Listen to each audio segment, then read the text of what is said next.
Hello বন্ধুরা, ছোট্ট একটা মিনি ব্লগে আবার চলে এসেছি। তো আজকে বানাবো মটরশুঁটির কচুরি।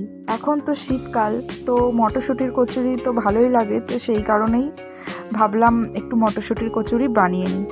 তো ওখানে প্রথমে ময়দাটাকে মেখে রেখেছিলাম, আর ওদিকে মটরশুঁটি আর কাঁচা লঙ্কা আদাটাকে পেস্ট করে নিয়েছি। তারপরে একটা বাটি বসিয়ে ওটার মধ্যে হালকা তেল দিয়ে একটু হিং আর কালো জিরে নিয়ে প্রথমে একটু হালকা আছে ভেজে নিয়ে তারপরে ওই মটরশুঁটির পেস্টটাকে দিয়ে দিলাম। এবার একটু এটার মধ্যে বিট লবণ, একটু সাদা লবণ দিয়ে আর একটুখানি চিনি দিয়ে ভালো করে সাঁতলে নিলাম। আর তার উপর দিয়ে একটু বেসন দিয়ে দিলাম যাতে ওই ডোটা তৈরি হয়, না হলে এটা একটু জল জল থাকে। দেখো আমি পুরোপুরি মাখিয়ে নিয়েছি। আর এরপরে আমি ওই ময়দাগুলোকে দলা পাকিয়ে রেখেছিলাম, আর এরকম মটরশুঁটিগুলোকে ডোটাকে এরকম ছোটো ছোটো করে গোল গোল করে রেখেছি। এবার ময়দার মধ্যে মটরশুঁটিগুলোকে ভেতরে ঢোকানোর পালা, পুরটা ঢোকানোর পালা। এরকম করে পুরটা ঢুকিয়ে নিলাম।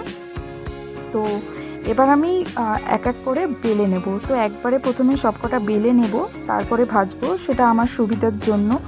তো এই দেখো আমি এখানে বেলে নিচ্ছি এক একটা করে ওই লেচিগুলোকে। এরকম এই যে একবারে করে রেখেছি যাতে আমার সুবিধা হয়।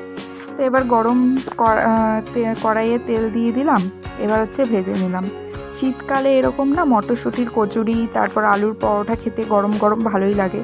আর আমি এটার মধ্যে কোনো আর তরকারি করিনি খাওয়ার জন্য, কারণ সস ছিল।